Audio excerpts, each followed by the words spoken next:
Student, आज हम लोग डिस्कस करने वाले हैं क्वेश्चन नंबर 12 से, जो कि हम लोग हिस्ट्री ऑफ इंग्लिश लिटरेचर का बहुत ही इंपॉर्टेंट सेशन कवर कर रहे हैं, जिसमें आप बेहतर तरीके से क्वेश्चन देख रहे हैं और उसके 4 ऑप्शन को एक्सप्लेन किया जा रहा है।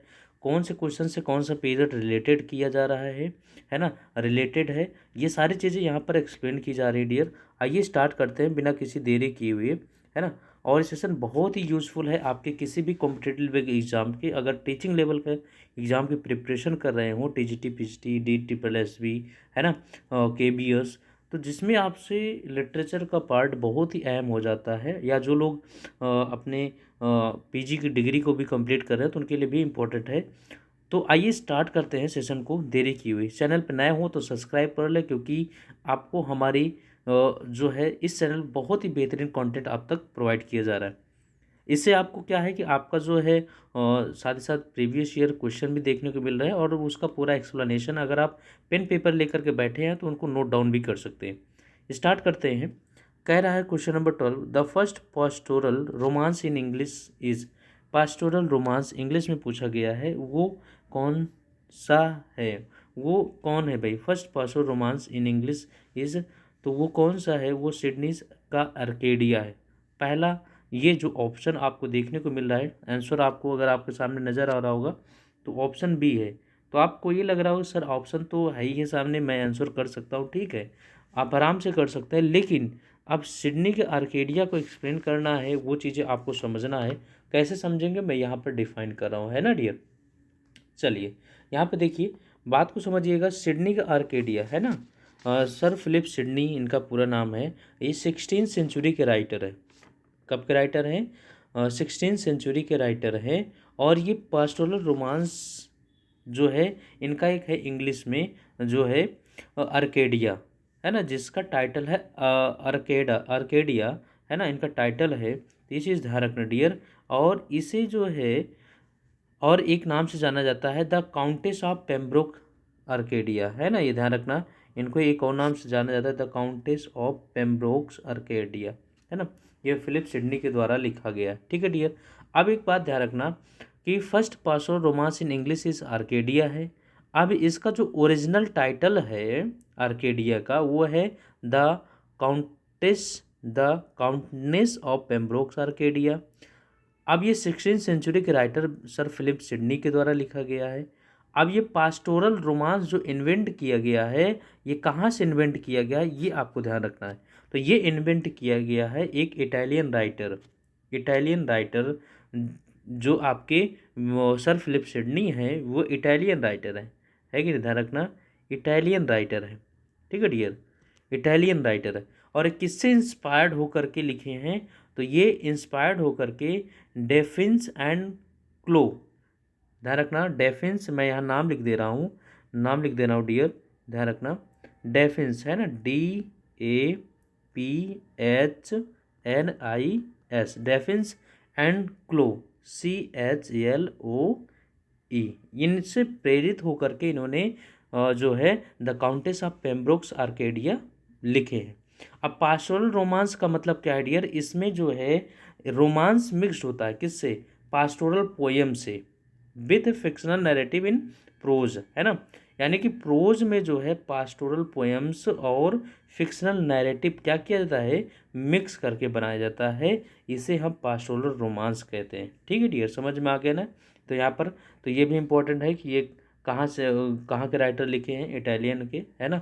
किससे ये इंस्पायर्ड होकर के लिखे हैं? तो इंस्पायर्ड हुए हैं डेफिन्स एंड क्लोक से, इंस्पायर्ड होकर के लिखे हैं। कब लिखे हैं? तो ये लिखे हैं 16th सेंचुरी में लिखे हैं, 16th सेंचुरी में, है ना। ये चीज़ ध्यान रखना डियर। चलिए नेक्स्ट क्वेश्चन की बात करते हैं।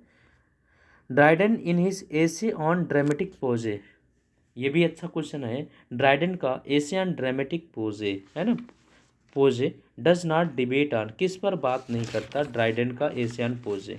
अच्छा एक बात ध्यान रखना, जॉन ड्राइडन ये है। अब ये इसको लिखे कम है, ध्यान रखना। एसे ऑन पोजे को पहले एक बात समझ लीजिएगा, जॉन ड्राइडन इसको लिखे कब है एशियन पोजे को? तो इसको लिखे हैं 1666 में। कब लिखे हैं भाई? 1666 में, बता दूं, लिखे हैं 1666 में लिखे हैं।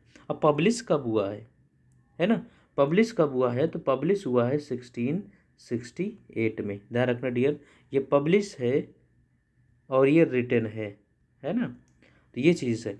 अच्छा, 1666 में जब लंदन में एक बहुत बड़ी महामारी चल रही थी, उस समय कब महामारी थी लंदन में, वो 1666 में थी। उस समय इन्होंने एशियन ड्रामेटिक पोजेस को लिखा हुआ है जॉन ड्राइडन ने, है ना। और John Dryden attempts to justify, क्या जस्टिफाई करने के लिए लिखा है, drama as a legitimate form of poetry. इसलिए इन्होंने लिखा है कि ड्रामा क्या है, एक लेजिटिमेट फॉर्म्स ऑफ पोएट्री हैं, इसलिए लिखा है। और इनका जिक्र इन्होंने किस में जो है कैथारसिस में, इनको डिबेट नहीं किया गया है, यानी कि डिबेट किस पे नहीं किए, कैथारसिस पे, इसमें कैथारसिस। तो ऑप्शन कौन सा हो जाएगा डियर, तो ऑप्शन हो जाएगा आपका बी ऑप्शन। ये कैथारसिस पर जिक्र नहीं किया, does not debate on catharsis and poetic justice पर ये बात नहीं की है। Dryden in his essay and dramatic poesies does not debate on, बाकी सब चीज़ों पर डिबेट किए हैं, है ना। कि जो है उसमें पोएटिक क्या होना चाहिए, उसके राइमिंग क्या होना चाहिए, है ना। ड्राइडन जो है उसका लेजिटिमेट फॉर्म क्या होना चाहिए, है ना, पोएट्री का। तो ये सारी चीज़ें, टाइम प्लेस एंड एक्शन को भी इन्होंने मेंशन किया है। डेस्टिनेट के बिटवीन जेनर्स में भी आपने देख लिया है ना, इन्होंने मेंशन किया है।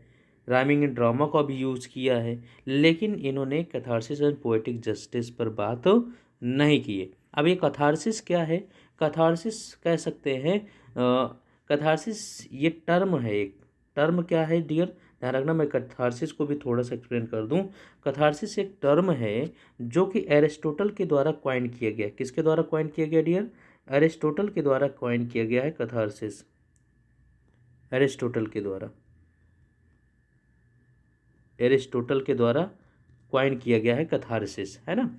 जिसका मतलब होता है the process of releasing strong emotion through art, यानी कि अपने आर्ट के थ्रू अपने इमोशंस को क्या करना, रिलीज करना, इसे कैथारसिस कहते हैं। क्लियर हो गई डियर, है ना, समझ में आ गया कैथारसिस क्या है। तो अब यहाँ पर पोएटिक जस्टिस का मतलब यहाँ पर क्या है डियर, पोएटिक जस्टिस का बात क्या है कि किस तरीके से भाई, अगर आप राइमिंग मीटर, है ना, इन सब चीज़ों को यूज कर रहे हैं, तो इस पर इन्होंने कोई चर्चा नहीं की है। पोएटिक न्याय उन्होंने बराबर किया है। अच्छा, एक बात ध्यान रखना, जॉन ड्राइडन के बारे में थोड़ा समझ लीजिए डियर। जॉन ड्राइडन का जन्म हुआ था, कब जन्म हुआ था मैं बता देता हूँ जॉन ड्राइडन के बारे में थोड़ा सा। जॉन ड्राइडन नोट डाउन कर लीजिएगा। जॉन ड्राइडन के बारे में बता रहा हूँ कि इनका जन्म हुआ था 19 अगस्त 1631, यानी कि 19 अगस्त 1631 को जन्म हुआ। कहाँ पे हुआ था, इंग्लैंड में हुआ था, नॉर्थ हैम्पशायर में हुआ था। और इनकी मृत्यु कब हुई है, डाइड हुए हैं 12 मई 1700 को, यानी कि 1700 में इनकी डेथ हो गई है। ये एक इंग्लिश पोएट है, लिटरेचर क्रिटिक हैं, ट्रांसलेटर हैं, प्ले राइटर हैं, है ना। अब एक बात यहाँ पर और क्वेश्चन में बता दूं डियर, जो बहुत ही इंपॉर्टेंट है, वो है द फादर ऑफ एसेज किसे कहा जाता है, फादर ऑफ एसेज, सबको नोट कर लीजिएगा डियर। फादर ऑफ एसेज किसे कहा जाता है, ये आपको नोट करना है। तो उसे कहा जाता है मोंटेग्ने को, जो फ्रेंच राइटर है मोंटेग्ने को, Montaigene, मोंटेग्ने को फादर ऑफ एसेज कहा जाता है। अभी आप कंफ्यूज हो जाएंगे, इसलिए एक बार नोट कर लीजिएगा। अब फिर मैं कह रहा हूँ, द फादर ऑफ इंग्लिश एसे किसे कहा जाता है, फादर ऑफ इंग्लिश एसे किया जाता है ना, father of English essay, father of English essay, इसको भी आप नोट कर लीजिए। Father of English essay Francis Bacon को कहा जाता है। किसको कहा जाता है, फ्रांसिस बैकन को, फ्रांसिस बैकन को कहा जाता है। अभी एक और लिखाना है डियर, सबको नोट कर लीजिएगा। बैकन को कहा जाता है फादर ऑफ इंग्लिश एसेज। अगर आपसे पूछा जाए प्रिंस ऑफ इंग्लिश एसेज किसे कहा जाता है ना, प्रिंस ऑफ इंग्लिश एसेज, सबको नोट कर लीजिएगा dear. Prince of English essays, है ना, ये कहा जाता है चार्ल्स लैम को। किसको कहा जाएगा, ये कहा जाता है चार्ल्स लैम को। सब इम्पोर्टेंट है, इसको नोट कर लीजिएगा, ठीक है डियर। चलिए, यहाँ क्वेश्चन समझ में आ गया, क्वेश्चन समझ में आ गया, है ना। अच्छा, एक बात और है जो अब और बताना है। जो जॉन आपके ड्राइडन है, ये 1668 में, ध्यान रखना 1668 में इनको अपॉइंट किया गया था इंग्लैंड का first poet laureate. First poet laureate कहाँ का? इंग्लैंड का लॉरिएट। ये भी नोट की 1668 में ये इंग्लैंड के पहले पोएट लॉरिएट बन गए। चलो नेक्स्ट क्वेश्चन की बात करते हैं डियर। ये सारे पॉइंट लिखे हैं, चलिए हम बात करते हैं यहाँ पर। अच्छा, ये पोएटिक जस्टिस समझ लीजिएगा डियर। ये पोएटिक जस्टिस क्या है? अभी हमने कैथारसिस की बात किया, पोएटिक जस्टिस की बात कर रहे हैं। तो पोएटिक जस्टिस यहाँ पर मेंशन है, ध्यान लीजिएगा। Is an ideal form of justice, है ना, and in which the good characters are rewarded. कहने का मतलब अगर आप उसमें एक अच्छा करेक्टर का रोल निभा रहे हैं तो उसमें प्राइज़ दिया जाता है, उसको रिवार्ड पुरस्कृत किया जाता है। अगर बैड करेक्टर्स था तो उसको पनिश किया जाता है। तो ये पोएटिक जस्टिस होता था, है ना, आयनिक ट्विस्ट ऑफ फेट। ठीक है डियर, यही है आर्निक, यही है पोएटिक जस्टिस। अगर आप बैड करेक्टर था तो उसको पनिश किया जाता था और गुड करेक्टर्स को उसमें रिवॉर्ड दिया जाता था। ठीक है डियर, चलिए। Arrange the following group of poets in their chronological sequence in relation to English history, literary history. इनको अरेंज करना है, अरेंज करना है, बताना है क्रोनोलॉजिकल सीक्वेंस। पहले आपको the imagist poet, the cavalier poets, the moment poets and the lake poets. कौन आया पहले? तो मैं आप लोगों को थोड़ा सा बता देता हूँ डियर। अगर इमेजियस पोएट की बात करेंगे तो इमेजियस पोएट आपका है 20वीं सेंचुरी का। ये कब का है? 20वीं सेंचुरी का। ठीक है डियर, 20वीं सेंचुरी का। अगर कैवलियर पोएट्स की बात करेंगे तो आपने पढ़ा भी होगा, ये 17वीं सेंचुरी का है। ठीक है ना। अब द मोमेंट पोएट्स कौन है? अब मोमेंट्स पोएट्स की बात करेंगे तो ये लेटर 20वीं सेंचुरी का है। ये इमेजियस अर्ली 20वीं सेंचुरी का है और ये लेटर 20वीं सेंचुरी का है, लेटर 20वीं सेंचुरी का है। ठीक है डियर। अच्छा, लेक पोएट्स क्या है? लेक पोएट्स 19वीं सेंचुरी के हैं। लेक पोएट्स कब के हैं? 19वीं सेंचुरी के। अब आप इनको अरेंज कर लीजिए। तो सबसे पहले बी को रखना होगा, सबसे पहले आप किसको रखेंगे? बी को रखेंगे। उसके बाद किसको रखेंगे? लेग पोएट्स 19वीं सेंचुरी में थे, आपने किसको रख दिया? डी को रख दिया। बी और डी किस में ऑप्शन है? 2 ऑप्शन में है, बाकी सब कट गए आपके, है ना। अब आपके सामने बी डी हो गया। उसके बाद आपको लगना है क्या? 20वीं सेंचुरी इमेजियस्ट पोएट, है ना, इमेजियस पोएट ए रखना होगा, ए रखना है या सी रखेंगे dear? The moment poets, movement poets मैंने बताया कि ये लेटर थे। ये क्या थे? ये लेटर थे, बाद में थे, तो आपको ए रखना होगा पहले, उसके बाद आपको रखना होगा। ठीक है डियर, तो आपको ऑप्शन कौन सा हो जाएगा? ए ऑप्शन हो जाएगा। अब थोड़ा बात को यहाँ पे समझिएगा। मैं आपको बता दूँ इमेजियस पोएट की कहानी ज़रा बता दूँ। ये अर्ली 20वीं सेंचुरी में स्टार्ट हुआ, है ना। मोमेंट्स पोएट क्या हुआ? मोमेंट्स पोएट ये लेटर 20वीं सेंचुरी में हुआ था। ठीक है ना, ध्यान रखना ये चीज़ें। अब इसमें क्या रखना है आपको ध्यान, इमेजिस पोस्ट में ये इजरा फाउंडर ऑफ इमेजिज्म, है ना। इसके फाउंडर, इमेजिज्म के फाउंडर कौन है? इजरा पाउंड है, ध्यान रखना डियर, इजरा पाउंड। ये आपको हर एक पॉइंट नोट करना है, ध्यान रखना है। इजरा पाउंड ये उस समय के राइटर है। ठीक है डियर। थॉमस अर्नेस्ट ह्यूल्म, है ना, थॉमस अर्नेस्ट हल्म जो है फादर ऑफ इमेजिज्म कहा जाता है। फाउंडर कौन है? इजरा पाउंड है। और फादर ऑफ इमेजिज्म किससे कहा जाता है? टी हल्म को कहा जाता है। ठीक है ना। चलिए, अब कैवलियर पोएट्स कौन कौन है? कैवलियर पोएट्स ये 17वीं सेंचुरी का ग्रुप है जो कि चार्ल्स फर्स्ट को सपोर्ट कर रहे थे जब इंग्लिश सिविल वार हुआ था उस दौरान। अब इसमें कौन कौन से कैवलियर पोएट्स में, सबको पॉइंट नोट कर लीजिएगा।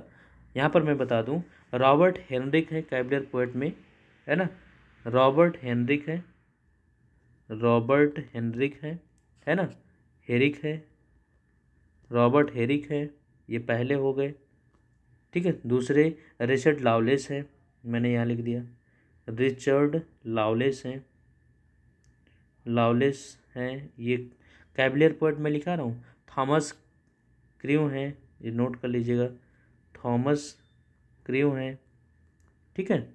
अगर हम बात करेंगे तो सर जॉन सकलिंग भी हैं, sir John Suckling, SUKLING, sir John Suckling. इतने राइटर्स आपके जो मोस्ट इंपॉर्टेंट कैबलियर पोएट्स के हैं। ठीक है डियर, चलिए अब बात करते हैं मूवमेंट्स पोएट कौन कौन है। ये 1954 में कॉइन किया गया था, यानी कि अगर कैबलियर पोएट की बात करेंगे तो ये लेट 20वीं सेंचुरी में आया, यानी कि 1954 में इसका जिक्र किया गया है। और किसके द्वारा? जेडी स्कॉट के द्वारा किया गया, जेडी स्कॉट के द्वारा किया गया था, है ना, ये ध्यान रखेंगे आप लोग। ठीक है डियर, अब यहाँ पर ध्यान रखेंगे मूवमेंट पोएट। ये मूवमेंट पोएट्स कौन थे? अच्छा, मूवमेंट पोएट्स वो थे जो रिजेक्ट करते थे मॉडर्निज्म को और पोस्ट मॉडर्निज्म को। मॉडर्निज्म और पोस्ट मॉडर्निज्म को रिजेक्ट कर रहे थे। ये पुनः किस पे जा रहे थे? ये पुनः जा रहे थे ट्रेडिशनल चीज़ों पर जो हम लोग पीछे छोड़ कर आए। भाई देखो, जैसे रोमांटिक पोएट्स आए, जैसे लेक पोएट्स है ना, लेक पोएट्स को रोमांटिक पोएट्स ही कहते हैं। William Wordsworth, Samuel Coleridge, Robert Southey, John Keats, है ना। तो ये जो है, ये जो लेक स्कूल पोएट्स हैं, ये रोमांटिक पोएट हैं। ये चीज़ों को फ्री वर्ड्स में लिखना शुरू कर दिए, सब कुछ रोमांटिक था। लेकिन जब ये पोस्ट मॉडर्निज्म कह सकते हैं, जब मोमेंट पोएट्री आया, पोएट्स आए, तो ये फिर से ट्रेडिशनल को यूज़ करना शुरू कर दिए। वो कौन कौन लोग थे, वो कौन कौन से पोएट्स थे? फिलिप लर्किन थे, डोनाल्ड डेवी थे, किंग्सले एमिस थे, डीजे एनराइट थे, जॉन वेन थे। ये ऐसे राइटर हैं जो पुरानी चीज़ों को फिर से प्रचलन में लाना चाह रहे थे। लेक पोएट्स मैंने बता दिया, लेक पोएट्स कौन कौन से हैं। ये 19वीं सेंचुरी का है, ये लेक डिस्ट्रिक्ट में आसपास लिखा गया है, ठीक है ना, 19वीं सेंचुरी में। और विलियम वर्ड्सवर्थ हैं, सैमुअल कॉलेज हैं, रॉबर्ट सॉदी हैं, जॉन कीट्स हैं, ये सभी लेक पोएट्स हैं। Clear now? चलिए नेक्स्ट क्वेश्चन की बात करेंगे। तो यहाँ पर इनका अरेंजमेंट दिया गया है, ये आप लोग नोट डाउन कर लीजिएगा। 15 क्वेश्चन है, which among the following is a common convention of post modern writing. अब आ गया पोस्ट मॉडर्न राइटिंग का कॉमन की बात कर रहा है, पोस्ट मॉडर्न लिटरेचर की बात कर रहा है ना। वही है पोस्ट मॉडर्न, आपने देखा होगा कि मॉडर्न पीरियड से आगे का बात कर रहा है, पोस्ट मॉडर्निज्म की बात कर रहा है। अब पोस्ट मॉडर्निज्म कब था? तो 1914 सेंचुरी से आगे की बात कर रहा है। तो इसमें जो है which among the following is a common convention, post modern writing का कॉमन कन्वेंशन क्या रहा है? तो क्या? Straight forward plots and realistic situation, clear and obvious meaning, A respect for previous styles and conventions, metafiction and intertextuality. अब एक बात ध्यान रखना डियर, अभी हमने पीछे आपको पढ़ाया कि पहले जो मॉडर्न पीरियड है उसमें लोग मॉडर्न आधुनिक तरह के रहने लगे। आधुनिक तरह का मतलब क्या है कि लोग चीज़ों को बहुत बेहतरीन तरीके से यूज़ करना, है ना, काफ़ी कुछ डेवलपमेंट हो गया था, है ना। अब जब काफ़ी कुछ डेवलपमेंट हो गया डियर, तो उसमें लोगों ने फ्री वर्ड्स का यूज़ करना शुरू किया, है ना, फ्री चीज़ें सब कुछ लिखना शुरू कर दिए। Straight forward plot and realistic situation हो गया था, है ना। क्लियर एंड ओबियस मीनिंग, स्पष्ट सब कुछ कर रहे थे अपने पोएम्स में, अपने पोएट्री में, है ना। लेकिन होता क्या था डियर, जब हमारा पोस्ट मॉडर्निज्म आया तो लोग एक्स्ट्रा थॉट लगाने लगे। एक्स्ट्रा थॉट लगाने मतलब कि हम वर्ड्स को कैसे यूज़ करने लगे, उसको हम एक स्ट्रक्चर फॉर्म में लाने लगे, उसको हम डी स्ट्रक्चर करने लगे, उसको मेटाफिक्शन लाने लगे, हम कल्पनाओं की दुनिया में जाने लगे, मेटाफिक्शन में जाने लगे, है कि नहीं। मेटा मीन्स चेंज, फिक्शन, उसको इंटरटेक्चुअलिटी में जाने लगे, अनरिलायबल नरेशन करने लगे, सेल्फ रिफ्लेक्सिविटी होने लगा। इन सारी चीज़ों को हम ला लिए थे पोस्ट मॉडर्न में, ठीक है। तो ऑप्शन कौन सा हो जाएगा? ऑप्शन आपका डी हो जाएगा। नेक्स्ट क्वेश्चन की बात करेंगे, the post structuralist orientation to the history in is now emerging in literary studies. First, characteristically as a reciprocal concern with the historicity of text and the textuality of history is a statement by the new historicist. अब यहाँ पर किसके द्वारा है? तो ये है dear Louis एंड्रिस मोंट्रोज के द्वारा है ना। इसकी कहानी लंबी है, हम लोग इसका एक पार्टिकुलर वीडियोज़ बनाएंगे, ध्यान रखेंगे, ठीक है डियर। चलिए 17 नंबर बात करें, पोस्ट मॉडर्निस्ट टाइपली आर्ग्यूज दैट, किस पर ये तर्क कर रहे थे? Post modernist. अब पोस्ट मॉडर्निस्ट की बात करेंगे तो वही बात आ गई ना डियर, पोस्ट मॉडर्निस्ट कौन थे? पोस्ट स्ट्रक्चरलिस्ट जो थे, यानी कि पोस्ट स्ट्रक्चरलिस्ट वो थे जो ऐसा मूवमेंट को लेकर के जो चैलेंज कर रहा था idea of fixed truth and universal law को, जो चैलेंज कर रहा था, जो फिक्स्ड ट्रूथ हो गया, और फिक्स ट्रूथ कहाँ से था, जो समाज में व्याप्त था, लोगों ने कह दिया तो ये सच था, तो उसको क्या करने लगे, ये चैलेंज करने लगे यूनिवर्सल लॉ को। ठीक है डियर। अब इस ढूंढने लगे मीनिंग टेक्स्ट में, seeks to find meaning in a text. और ये क्या करने लगे कि ये फोकस करने लगे the political and social situation of the time, उस समय के पॉलिटिकल सिचुएशन को ये जो उस पर हैवली फोकस करने लगे। They do not just focus on predominant social views, उस पर नहीं फोकस कर रहे थे। ठीक है डियर। तो ऑप्शन कौन सा हो जाएगा, ऑप्शन आपका डी हो जाएगा। सारे इंपॉर्टेंट क्वेश्चन है, देखना है आप कहाँ पर आरपीएससी असिस्टेंट प्रोफेसर 2020 में पूछा गया है। Which collection of essay by historicist focus on the romantic period, तो यहाँ पर कौन सा है भाई, ऑप्शन ए हो जाएगा, करेक्ट है, यहाँ पर ध्यान रखेंगे। अब मैं रोमांटिक पीरियड की थोड़ा सा बात करूँगा सॉरी डियर। तो ये रोमांटिक पीरियड है आपका, स्टार्ट कब से होता है रोमांटिक हिस्ट्री की बात करेंगे या पीरियड की बात कर लेते हैं। तो ये आपका स्टार्ट होता है 1798 से लेकर के 1837 के बीच में रोमांटिक पीरियड है, 1798 से 1837। अब रोमांटिक पीरियड, अब इसमें क्या हुआ, इसमें पॉलिटिकल एंड इकोनॉमिक एटमॉस्फेयर इस पीरियड में बहुत ज़्यादा प्रभावित हो गया, बहुत ज़्यादा ग्रो करने लगा। मेनी राइटर्स जो इंस्पायर्ड हो गए, किससे इंस्पायर्ड थे, फ्रेंच रेवोल्यूशन से इंस्पायर्ड थे। और इसमें सोशल चेंजेस होने लगे रोमांटिक पीरियड में, है ना, ये चीज़ ध्यान रखना डियर। अब इसके कौन इंपॉर्टेंट राइटर हैं रोमांटिक पीरियड के, विलियम वर्ड्सवर्थ, मैंने अभी बताया, जो लेक स्कूल पोएट्स हैं, Samuel Taylor Coleridge, John Keats, P B Shelley, Lord Byron, William Blake, ये सारे राइटर्स हैं। नेक्स्ट क्वेश्चन की बात करेंगे, ये नोट डाउन कर लीजिएगा। Which of the following writers was not associated with the aesthetic movement, कौन से एस्थेटिक मूवमेंट से कोरिलेट नहीं है, वो है मैथ्यू अर्नोल्ड हैं, मैथ्यू अर्नोल्ड हैं। ठीक है डियर। चलिए अब हम बताएंगे नेक्स्ट वीडियो में क्या है एस्थेटिक मूवमेंट। अरे एस्थेटिक मूवमेंट वही है भाई जो सौंदर्य चीज़ों को ब्यूटिफिकेशन को लाया गया, वही है। ठीक है ना। चलिए अपने कार्यों में ब्यूटिफिकेशन लाया गया, ये देखिए लिखा गया है, William Morris, Dante Gabriel Rossetti, ये सब है ना, वाल्टर एंड ऑस्कर वाइल्ड, बस मैथ्यू अर्नोल्ड नहीं थे। अब stream of consciousness method is not used in, stream of conscious method is not used in नाथम एसिन प्लेड है, इसमें भी यूज़ है, इनके प्ले में यूज़ है। कॉनॉर्ड एकिन इन ब्लू इनमें भी यूज़ है कॉन्शियसनेस को, स्ट्रीम ऑफ कॉन्शियसनेस एक टर्म है, स्ट्रीम ऑफ कॉन्शियसनेस, इस पर स्पेशली वीडियो बना करके आप तक प्रोवाइड कर देंगे। वर्जिनिया वुल्फ, इसमें भी मिसेस डॉलीवे में भी स्ट्रीम ऑफ कॉन्शियसनेस को जिक्र किया गया है। इसमें रिबेका वेस्ट इन हैरियट ह्यूमन, इसे में नहीं यूज किया गया, तो ऑप्शन आपका कौन सा हो जाएगा डियर, ऑप्शन आपका डी हो जाएगा। बात समझ में आ गई। वीडियो कैसा लगा, 10 क्वेश्चन आप तक मिले और हर एक क्वेश्चन के ऑप्शन को एक्सप्लेन किया गया, उससे रिलेटेड टाइम पीरियड को एक्सप्लेन किया गया। तो वीडियो कैसा लगा आप लोग कमेंट बॉक्स में बताइएगा। इसी तरह के वीडियो को पाने के लिए प्लीज़ हमारे चैनल को अभी तक सब्सक्राइब ना किए हो तो सब्सक्राइब कर लें। मिलते हैं नेक्स्ट वीडियो में, तब तक के लिए थैंक्स फॉर वॉचिंग।